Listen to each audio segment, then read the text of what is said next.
Eh ben, il y a tellement eu de changements dans ma vie que j'ai changé 3 4 fois de travail, de façon de faire. Il y a eu beaucoup de choses dans ma vie, moi. J'étais gardienne d'immeuble pendant 25 ans. Travaillais, rue de la Paix, si vous connaissez. C'est à Paris, entre l'Opéra et la place Vendôme. Et après, j'ai travaillé, dans un château, pour la Société des gens de lettres et de la SCAM. Ce sont pour les poètes, les gens qui déposent des livres pour, les poètes, pour des pièces de théâtre, et la SACEM c'est que la SACEM touche quelque chose chaque fois qu'un disque est tourné ou qu'une pièce est jouée.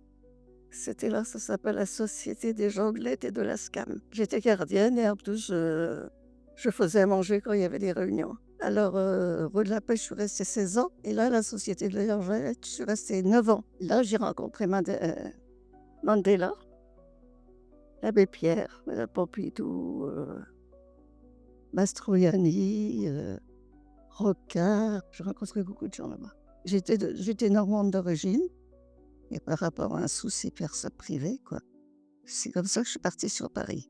Là, pour moi, ça a été un bouleversement, hein, parce qu'on arrivait d'une campagne pour rentrer à Paris parmi la bourgeoisie et c'était très, très difficile pour moi et pour les enfants. Ça, c'est une partie de ma vie qui a été marquée. Bah, j'ai appris beaucoup de choses, hein, parce que moi, je suis l'aînée de 5 enfants. J'ai perdu ma maman, j'avais 13 ans. Donc j'ai toujours été un peu de m'occuper de tout le monde. Ben, j'ai appris beaucoup de choses, je suis pas allée à l'école, hein. J'ai eu mon certificat d'études, à 14 ans. Et après, ben, j'ai travaillé. J'ai toujours travaillé. Mais ça a été l'école de la vie. C'est pour ça que je connais beaucoup de choses. C'est par le travail. C'est pas en étudiant, c'est en travaillant que j'ai acquis beaucoup de connaissances, étant donné que j'ai fréquenté des mondes différents. Depuis l'âge de 13 ans jusqu'à 58 ans. J'ai dû arrêter parce que mon mari, il a été 3 ans plus âgé que moi, il prenait sa retraite et il a voulu qu'on arrête. Mais bon, pendant 25 ans là de ma vie, j'ai appris beaucoup, hein, beaucoup, beaucoup. Vous ne connaissez rien de la vie, mon pauvre. Rien du tout. Moi, je trouve que la vie est en train de changer déjà, hein, par rapport à ce que nous, on a vécu. Je ne sais pas ce qui attend les jeunes, mais moi, ça me fait peur, hein. J'ai peur de l'intelligence artificielle. C'est bête. Oui, parce que je trouve que ça va trop loin. Bientôt, on va même pas pouvoir penser, vous allez chercher ce qu'on pense. On n'aura plus de personnalité, hein. On n'aura que des robots. Moi, ça m'effraie. Par contre, je suis contente d'avoir vécu le siècle que j'ai vécu parce que on a tout connu. On n'avait pas de machine à laver, on n'avait pas de fer à repasser, on n'avait rien. On a connu toute cette évolution, hein, du fer à repasser à l'automobile, à la télé, à tout ce qu'il y a maintenant, aux tablettes qu'il y a maintenant. Vous vous rendez compte? L'évolution en 80 ans de vie, là, pour nous qui sommes âgés, ça fait peur. On n'a pas connu ça et bon, moi j'ai des petits-enfants, puis j'ai des arrière-petits-enfants, hein. Ils me disent que je vois ça avec mes yeux de vieille, comme ils disent. Eux, ils voient ça autrement. Après tout, c'est peut-être encore raison, hein, je leur donne pas tort. Mais nous, c'est normal qu'on réagisse comme ça. Parce que déjà, je suis malvoyante, j'ai des problèmes pour m'orienter. Il faut un smartphone maintenant, il faut l'internet, il faut ci, il faut ça. On n'a plus de rapport humain. On n'a plus que des rapports avec, la photo ou tous ces appareils nouveaux qu'il y a. Vous, vous êtes jeune, vous êtes nés dedans. Comme je dis, mes arrière-petits-enfants, ils sont dans le ventre de leur maman, ils sont déjà connectés à ça. Nous, il a fallu faut s'y adapter. On est à laisser un petit peu de côté, je pense, à ce niveau-là, pour les personnes âgées. Moi, je dis aux jeunes, surtout baissez pas les bras. Avancez. Quoi qu'il arrive, avancez. Parce que c'est comme ça qu'on s'enrichit. C'est comme ça qu'on apprend plein de choses. On n'a pas besoin d'aller à l'école. L'école de la vie vous apprend beaucoup, beaucoup plus de choses. À part, bien sûr, la littérature, tout ça, l'histoire, toutes ces choses-là, c'est sûr qu'il faut avoir étudié pour savoir. Mais pour ce qui sert vraiment dans la vie, je pense que quand on est jeune, il ne faut pas baisser les bras. Il faut travailler. Il ne faut pas avoir peur. Il ne faut pas avoir peur de se lancer. Faut y aller.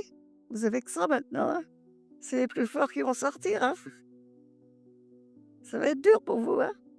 C'est déjà dur. Je connais parce que j'ai des petits-enfants qui ont 40 et quelques années, puis j'ai une arrière-petite-fille qui a 17 ans. Alors vous voyez, je connais un peu les générations.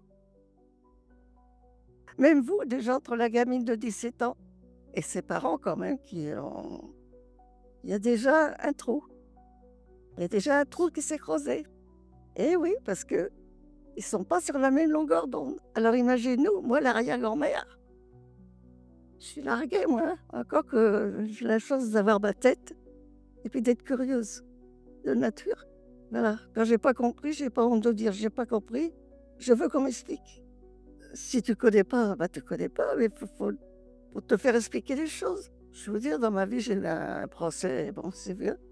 Il y avait le mot Praetorium Dolorus, là. Je savais pas ce que ça voulait dire. Je me le suis fait expliquer, je voulais savoir. Il y a des mots qu'on connaît pas, nous. Quand on a été à l'école jusqu'au certificat d'études, et dans le temps, c'était pas encore comme aujourd'hui. La priorité, c'est surtout de bien élever ses enfants, hein. De ne pas les abandonner, même s'ils font des bêtises. Il faut toujours être derrière ses enfants. Il ne faut pas abandonner ses enfants. Il faut les aider. Quand on est jeune, on sait pas ce qu'on fait, hein. On suit un copain qui est de mauvaise compagnie. On fait les choses sans réfléchir. Les parents, ils sont là pour vous aider. Moi, je privilégie la famille. Tous mes enfants, moi j'ai eu 2 garçons, j'ai 5 petits-enfants, 7 arrière-petits-enfants. C'est vraiment un noyau familial. Et ça, moi, je trouve que c'est important. C'est ce qui permet de vivre, c'est ce qui permet... Moi, aujourd'hui, c'est ce qui me permet d'essayer de survivre. C'est ma famille et ce que j'ai construit par rapport à ça.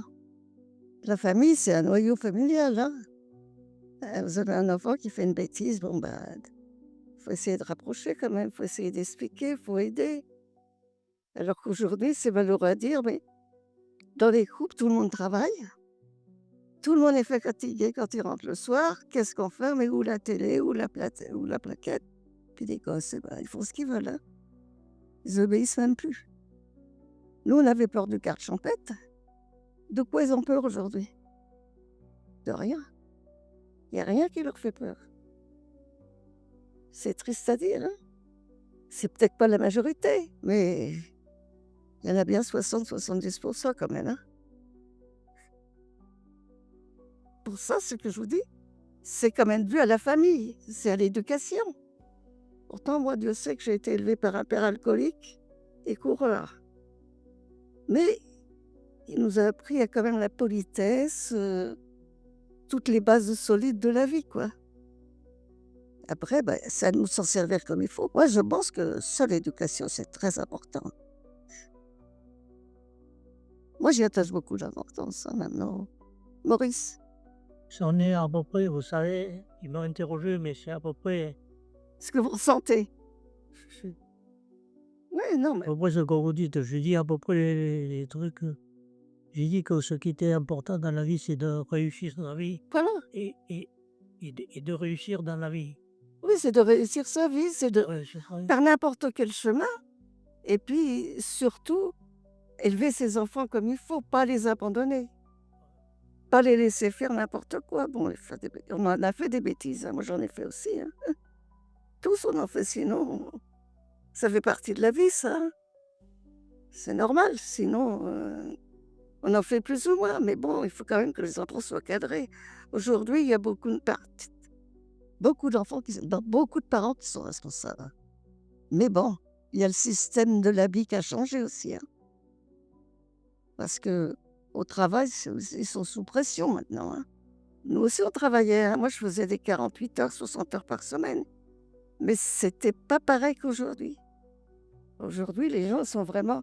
Parce que d'abord, aujourd'hui, on veut tout en même temps. On veut la maison, on veut la voiture, on veut la télé, on veut les vacances, on veut faire ci, on veut faire ça. C'est pas possible. Faut y aller. par palier. Les jeunes, vous avez un quart des jeunes qui s'endettent.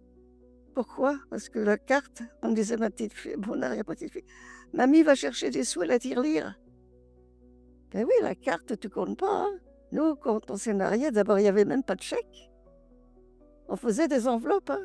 On touchait la paye, on faisait des enveloppes pour le loyer, l'électricité, les habits, le manger et tout. Aujourd'hui, et on n'était pas aussi gourmand que maintenant, parce que d'abord, c'était pas la même vie. Je me souviens, je vais vous dire expliquer, les Noëls des enfants, nous, au début que j'étais mariée, on n'avait pas d'argent. Donc, mon mari était bricoleur. J'avais 2 garçons. Il avait fait un petit camion en bois, puis on avait peint des petits cubes dans tous les sens, des triangles, des machins, de toutes les couleurs. Aujourd'hui, c'est plus possible de faire ça, parce que les enfants, ils voient dans les vitrines. Ça déborde de jouets de toutes les catégories. Les malheureux aujourd'hui sont malheureux parce qu'ils n'ont pas d'argent, puis les gosses, ils voient tout ce qui se passe. Que nous, ils ne voyaient pas, ils n'étaient pas malheureux. Ça aussi, ça a changé l'aspect des choses, hein. Aujourd'hui, celui qui n'a pas d'argent, il est plus malheureux que nous, qu'on n'avait pas à cette époque-là. Parce qu'on n'avait pas envie, parce qu'il y avait que des petits épiciers de quartier, hein. Il n'y avait pas de grande surface. Ça n'existait pas. Ça n'existait pas, les grandes surfaces. Comme maintenant, il y a les maisons de crédit. Si tu n'as pas de sous la fin du mois, c'est LM, tu téléphones, tu as 10 000 €, puis 10 000 €, puis 10 000 €. Pendant ce temps-là, c'est comme le gouvernement s'endette, hein. On est pareil. C'est la même vie. Pour moi, hein, c'est ce que je pense. Regardez, notre gouvernement a combien de milliards qu'on est de dettes. Ça n'empêche pas de faire la fête, hein. Ces sous-là, ils pourraient servir à autre chose. Mais bon, c'est comme ça. Il faut suivre, nous, maintenant, hein. Je ne sais pas si je trouve la ressource, mon pauvre. J'ai failli mourir 3 fois l'année dernière, et c'est d'ailleurs pour là que je me suis retrouvée en EHPAD. Parce que mes enfants pensaient que... Moi-même, je me disais, je ne retrouverai pas l'équilibre que j'ai aujourd'hui, hein. Je ne sais pas, je ne peux pas... Je voudrais partir, et puis pas partir. Encore une fois, la famille. Tous ces petits-enfants, ma petite fille de 17 ans qui aime beaucoup venir discuter avec moi. La dernière fois, on a discuté de l'IVG. Après ça, on a discuté d'Anamakura. J'étais pas d'accord. Franchement, j'étais pas d'accord. Elle m'a convaincue. Finalement, elle a raison, hein. La France, c'est plus nous, c'est vous. C'est normal qu'on ne voit pas de la même chose. Enfin, on discute beaucoup, elle aime beaucoup bien discuter. Elle vient me voir, si elle a quelque chose, elle me pose des questions, je réponds à ce que je peux répondre quand je discute avec elle. Par contre, vous voyez, pour l'IVG, je ne suis pas contre le système de l'avoir mis sur le fameux sceau. Mais à quoi ça sert aujourd'hui? Nous, on n'avait rien. On n'avait ni pilule d'avant, ni pilule d'après, ni pilule de ceci. C'était normal que les femmes puissent avorter. Alors d'aujourd'hui, ils ne devraient pas se trouver enceintes, les filles, avec tout ce qu'il y a. C'est pas la priorité quand même. Parce que c'est un acte. J'en parle en connaissance de cause. Ma sœur, elle l'a fait. Elle a 86 ans, elle regrette encore. C'est pas un geste anodin, ce geste-là. Il y avait autre chose à faire pour les femmes que c'était acquis par Simone Veil. Je ne vois pas pourquoi qu'on a mis un cas. Ça fait bien, hein. Oh, ça fait bien. Mais pour moi, non. Il y a autre chose à faire, hein. Pour le viol, oui, je suis pour. La femme qui est violée, c'est normal, hein. Il y a des cas que c'est obligatoire. Mais franchement, à l'heure d'aujourd'hui, ce n'est pas la priorité. Je ne sais pas ce que vous en pensez, vous les jeunes. Pour nous, Français, je trouvais ça un peu... Je ne trouvais pas une priorité. Parce que franchement, on est protégé pour ça en France, hein. Il y a tout ce qu'il faut. Ils peuvent aller voir un gynécologue, ils peuvent aller voir un pharmacien. Nous, on n'avait rien, on ne savait même pas ce qu'il allait nous arriver, nous. Alors aujourd'hui, à l'école, vous apprenez la sexualité. Nous, on n'apprenait rien du tout, hein. C'est quand ça arrivait qu'on était... C'est pas du tout pareil, hein. C'est pour ça que moi, je tenais ce raisonnement-là. Mais bon, avec ma petite Romane, on en a beaucoup discuté. Quand elle a quelque chose, qu'il y a des choses qui se passent, elle vient me demander ce que j'en pense. On discute. Ah, déjà, la morale, oui, de ne pas faire de bêtises, de pas d'être toujours de droite, de oui, c'est à base de la morale, c'est à la place de ce que mon père nous a quand même inculqué malgré ses défauts. J'en reviens toujours à la famille, hein. C'est je La famille, c'est vraiment un pilier. Ça s'apprend aussi, hein. Il faut savoir s'aider un petit peu chacun de son côté. Il faut surtout, quand on fait des enfants, penser aux enfants. Qu'est-ce qu'elle va devenir, cette petite? Vous mettez à sa place, hein? Elle a 2 demi-frères. C'est pas une vie pour 20 gamines. Et pendant ce temps-là, les parents, bah, ils mènent leur vie, eux, ils s'aiment, et elle, on s'en occupe pas. Vous trouvez ça bien? Voilà la morale encore là-dessus, c'est la famille. Quand on s'engage dans quelque chose, eh ben, il faut aller jusqu'au bout, hein, bien ou mal. Il faut essayer d'assumer, hein. On fait des erreurs, on les paye. Nous, on a fait des erreurs, je les ai payées cher, hein. Mais non, tout repose, comme je vous dis, sur la moralité des gens. C'est de la façon qu'on a été élevé, quand on a ressenti les choses. Et quand on vieillit, on devient plus sage, hein, hein, Boris? Quand on vieillit, on devient plus sage. Oui. On est moins exigeant. On est obligé. Ouais. Et oui, non, tout le départ, c'est bien la morale. La morale, c'est quoi? C'est la vie de famille, hein. C'est papa et maman qui vous apprennent à dire merci, pardon, excusez-moi, tout ce que tu veux. Tu es puni si tu as fait une bêtise.